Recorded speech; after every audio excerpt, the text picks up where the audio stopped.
a un temps pour semer, il y a un temps pour récolter.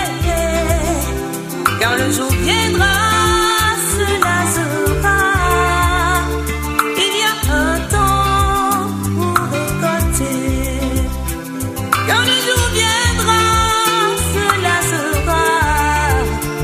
Il y a un temps pour récolter.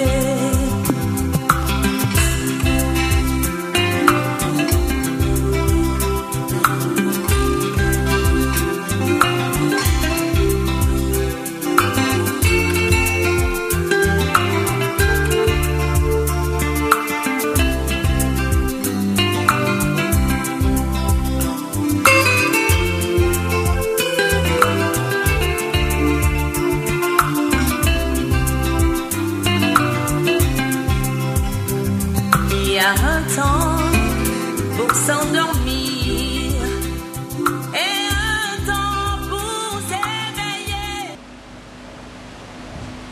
Conseil économique et social. En l'état actuel, c'est un luxe budgétivore. Son rôle n'est pas déterminant. C'est un organisme consultatif chargé de donner des avis au gouvernement sur tout projet, à l'exception de la loi des finances. Le gouvernement peut le consulter pour avis seulement ou ne pas le consulter. Il est inutile et budgétivore. C'est juste un garage pour y ranger les amis à aider. En l'état actuel, et vu le niveau de notre économie primaire et chancelante, le pays peut s'en passer. Je propose qu'une commission de conseil économique et social soit créée à l'Assemblée nationale qui a un vrai pouvoir pour décider. Le médiateur de la République. Cette structure n'existe que de nom. Et elle n'est que budgétivore. C'est sûrement un garage luxueux pour des amis. Mais il faut faire la politique du grand nombre.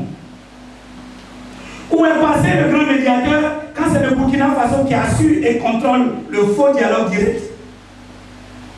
Où est passé le grand médiateur quand le Front social est en ébullition, avec l'État en conflit avec tous les corps de métier? C'est une institution de trop. En l'état actuel, le pays n'en a pas besoin. Il faut fermer. Nous avons besoin de concentrer nos efforts sur l'industrialisation du pays. La grande chancellerie.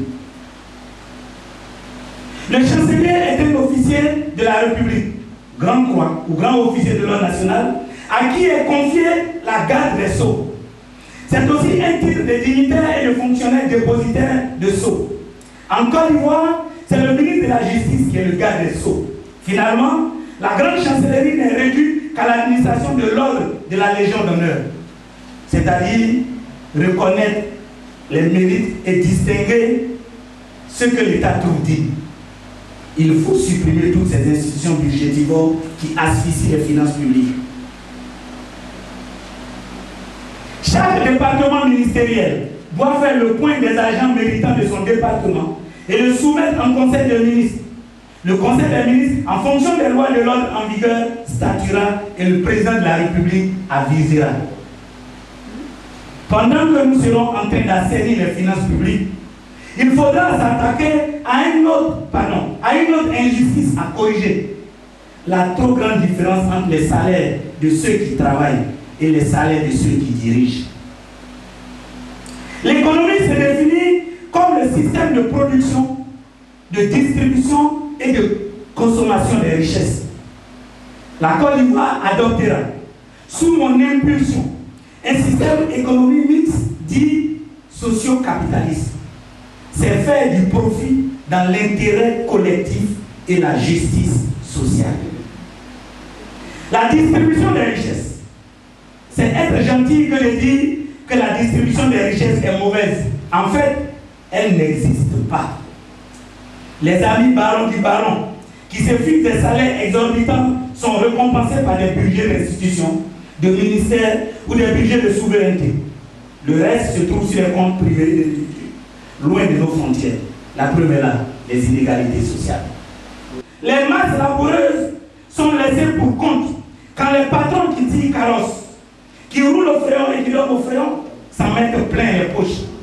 n'est-il pas honteux et criminel de s'enrichir sur la sueur et le sang des pauvres?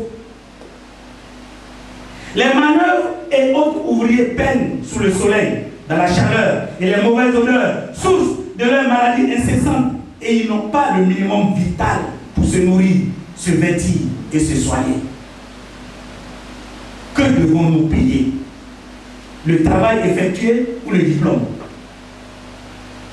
L'Éternel Dieu a dit, c'est à la sueur de ton visage que tu mangeras ton pain, jusqu'à ce que tu retournes dans la terre d'où tu as été pris, car tu es poussière, et tu retourneras dans la poussière. Genèse 3, verset 19. Nous sommes dans un monde où ceux qui ne transpirent pas mangent à leur faim et boivent pour étancher leur soif. Écoutons ce conseil de Dieu. Tu n'ennuieras point le peuple quand il foule le grain, et l'ouvrier mérite son salaire. 1 Timothée 5, verset 18.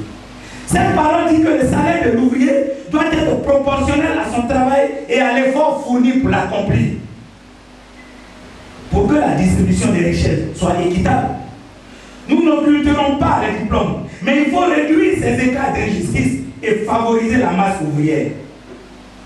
Pourquoi celui qui est derrière les machines, qui risque sa vie tous les jours, devrait percevoir 60 000 quand celui qui est au bureau perçoit 6 millions? Je ferai mener une enquête sérieuse dans cette nation pour définir sans complaisance et de façon humaine le minimum vital. C'est alors que le SMIC sera défini. Les cultivateurs et les planteurs croupissent sous le soleil et la pluie. Le fruit de leur dur labeur enrichit des bureaucrates parvenus de la capitale et des grandes villes. Quand eux meurent de faim et de maladie, ils n'arrivent plus à scolariser leurs enfants. Nous allons relever les prix d'achat des produits agricoles. La Côte d'Ivoire donne 40% du prix de vente des produits agricoles aux planteurs. C'est injuste et cruel.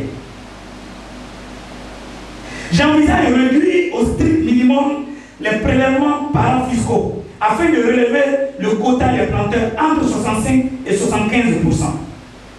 Pour information, le Ghana voisin est à 70%, quand le Nigeria est à 90%. Ce que l'on peut considérer comme perte pour les caisses de l'État peut et va être compensé par les ressources minières et énergétiques, entre autres. Il faut garantir ces prix et les stabiliser sur chaque campagne. Il faut initier des actions sociales pour améliorer leurs conditions de vie.